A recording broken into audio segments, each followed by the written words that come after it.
One of the reasons why my videos a while back were focusing on health is because I wanted to publicly hold myself accountable to getting in shape. And this past month, the month of April was my birthday month, and I completely fell off the wagon when it comes to the eating program that I'm supposed to have and taking care of myself and all that stuff.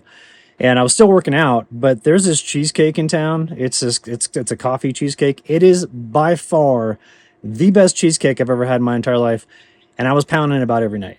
And I go into town and I look in the little display case where they have all their different cakes at Lilo's West Side Cafe, which has the best desserts on the planet. And I'd see like the coffee cheesecake in there. They're like, "You want a slice?" I'm like, "Just give me the whole cake." I come back here and I eat like 2 or 3 slices a night, and I literally gained 10 pounds. I got to 187 pounds. So I've been kind of dialing that back the past couple weeks and really being strict about my eating program and working out and all that stuff. And I've lost 7 of those pounds. So that's good. I want to be right around 180, which is what I am right now. It feels like a good, comfortable weight for me. But I just want to hold myself publicly accountable and let y'all know, like, get on my case if you see me getting kind of pudgy or something like that, because I do have a major sweet tooth, and having the channel to hold me publicly accountable is a good thing, because there's times where I'm just like, forget it, man. I'm just going to go into town and splurge on everything. But my goal is to get in really insane shape this summer, and I fell off the wagon a little bit for the month of April, but back on it now, so we'll keep jamming. All right, let's get to today's video.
All right, it is time to clean the chicken coop. Reason being is let me grab the camera here, I'll take off the tripod. And this isn't the coop necessarily, it's actually just the brooder that I've got going for them at the moment. But if you look here, number one, the chicken's getting real big. But also, if you look down in there, you see how the pellets are getting more like kind of powderized, because the chickens will kind of go around, do their thing, and get them all kind of broken down. When that happens, it creates lots of dust in the area in here, and then also too, it just kind of starts to smell. And so what we're going to do is we're going to shovel all this stuff out, and then we've got a new bag of pine pellets that are right here. And so I like using these pine pellets, this pelletized bedding. Seems to be easy to work with, and it's better than the wood shavings, because sometimes they'll have wood shavings that you can put in there. Those seem to be a lot more messy. So this is nice for keeping it somewhat clean. And I've had this in here for 2 weeks now, and it's only broken down to this. So I use one bag for this 160-gallon former hot tub that I used to use before it got rusted out. And it seems to be working really well. So also too, I do take the chickens and put them outside. I've got a little metal thing there so I get some sunshine outside. And then I'll keep the doors open like this when I'm doing a workout and just kind of have it open throughout the day. And I'm close to it, and I've also got some weights that I put on top of it just in case if any other animals come along and try to get into it. But that way you can give the chickens fresh air, they can get some sunshine, all that stuff. And then evening time, of course, I button it up and make sure they're safe in here. But I'm gonna go ahead and get this all squared away and get it all cleaned out.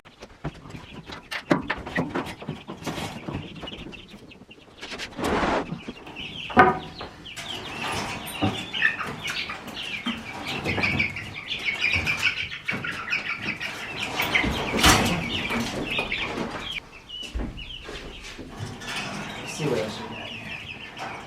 Hey guys, what you guys doing? Come on. It's okay. Oh, you're doing so good there. Oops, look out there, buddy. Look at this little fella. Or actually lady.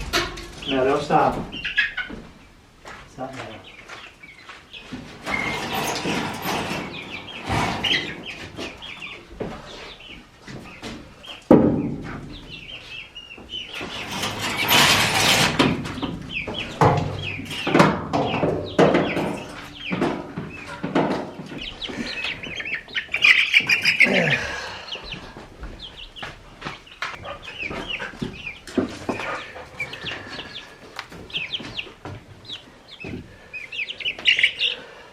You're okay, baby girl.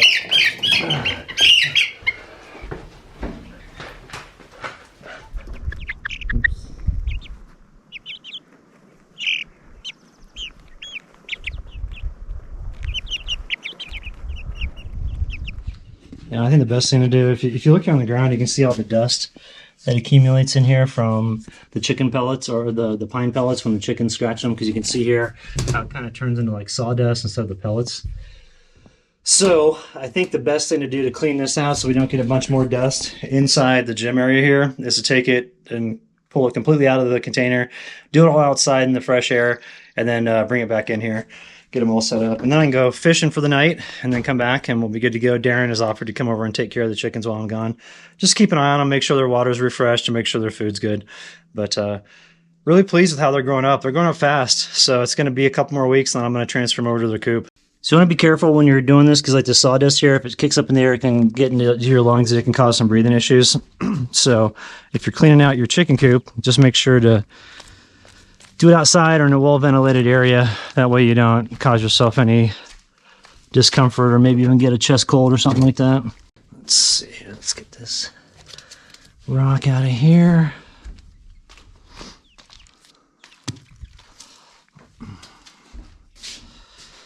So if you look down here, this is what the pellets normally look like. So you can see how much they've been broken up with the chickens, and it's just going to get worse. So I figured I'd go ahead and clear this out. This will be the last time we do it, though, before we move them over to the chicken coop.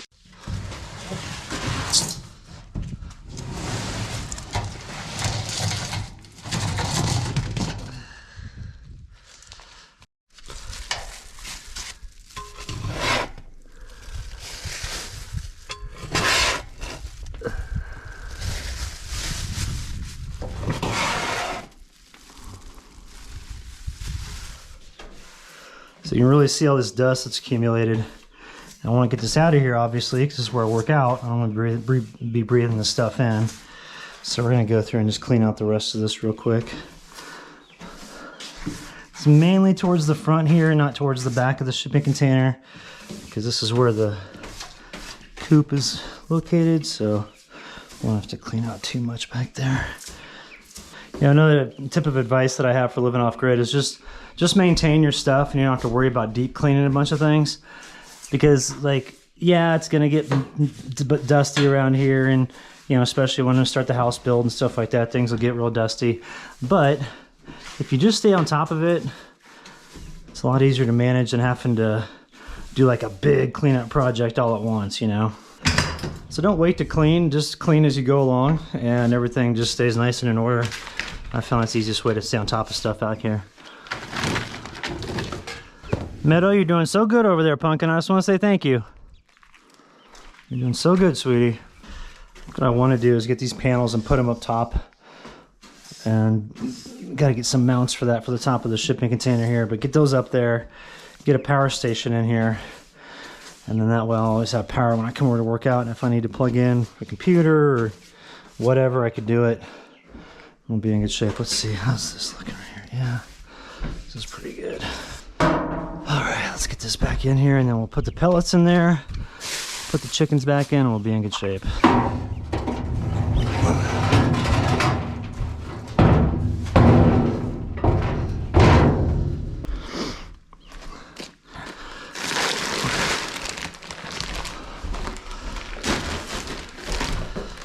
Alright, the chickens are chilling and we're looking good in here.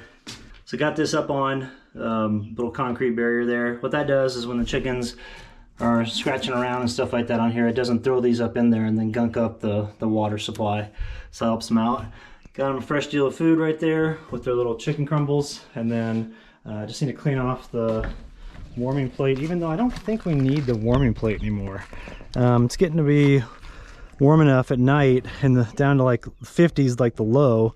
And as long as I leave a blanket covering the majority of the top of that, it doesn't get very cold in there. And plus too, their feathers are getting to the point now to where they can handle it. So I think we're going to leave out the warming tray for now. Maybe put it back in there later today. We'll have to get it cleaned up though, and then we'll be good to go.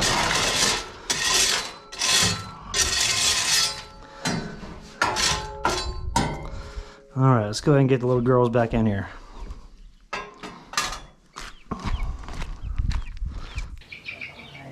Don't worry, you got a nice little clean place to go into here. Look at there.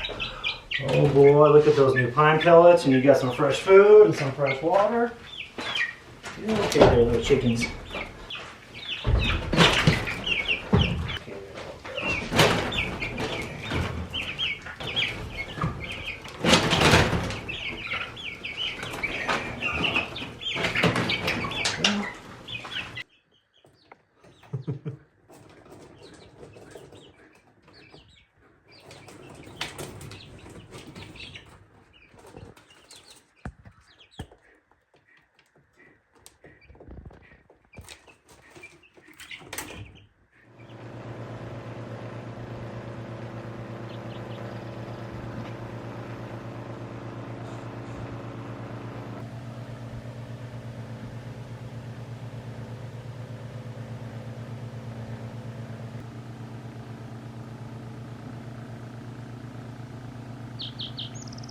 All right, some people have asked about the water delivery system that I have out here for both rain catchment and then also the washing machine that I have. For the rain catchment that I have coming off the roof here, this goes down into a little channel, which I need to get some more rocks for this section right here. But you can see right here, kind of comes around this way, goes over here, and then I've got a fork which I just put in it to where it will fill up that one, but then go down here, link up with this, which ties in from my washing machine that goes down and feeds these two. And so it's kind of nice because that one during monsoon season, it'll fill all the way up and then it will just flow over, and that doesn't really do me any good for the flow over. It just goes down the hill, which, I mean, there's a little bit of good with it. It's sub-irrigating that area, but I'd rather have it over here getting these going because I wanted to show you what I've got inside the pits here are different tufts of tall grass. And so that's like my water delivery system, because when the water comes in here, those roots that go way down into the ground, they act like they actually do two things. One, it acts like a delivery system, so the water can just trace those roots and go way down into the ground. And then number two, those roots soak everything up and keep it moist like a sponge. And so over in this section, I didn't have any tall grass when I was clearing this one out and making this half moon swale. But what I did do is I planted some seed, and now look at this, it's starting to take off. Oops, that's a little too close. We'll go like right there. Let's see. There we go, it's starting to take off there. So you can see there's like that one, We got another one right here. We got a big old one sprouting. Let's see, where's it at? Right there. And there's more coming up. We've got little stuff like this one right here. Got more over here that's coming in right there.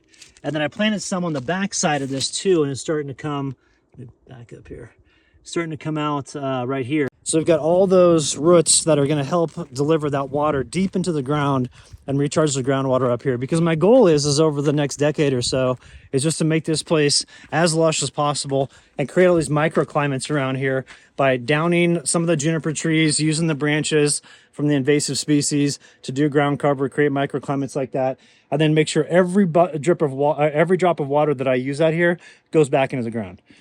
And so that's why I like having my washing machine here, and then the drain for it is just right here, and that's what goes down and feeds the two swales, half-moon swales that are back behind the quad over there. So I'm going to continue making more of these swales too, because you know the backside of my camper here, you know, I haven't even got the roof on that.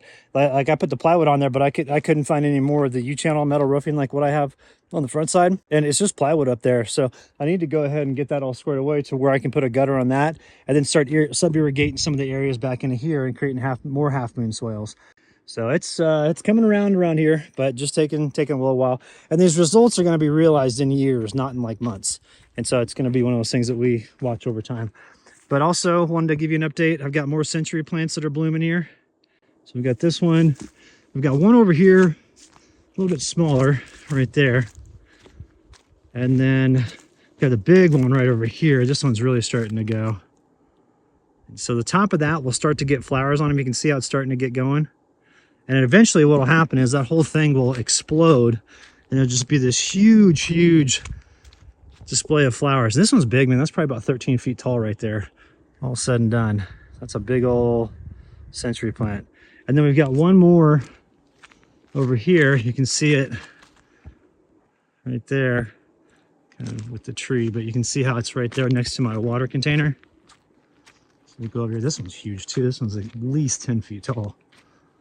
So what'll happen is it's kind of cool. There's tons of century plants here, but it'll just continue to grow more of them when this drops seeds. So that'll sprout out and just be a huge display of flowers. Then eventually it will drop the seeds down here and get it going. Also too, just wanted to say that the tall grass down here is really starting to come up. So we've got lots of it. This is the native Arizona tall grass seed, which I've got planted all throughout here. So you can see it's really starting to take hold.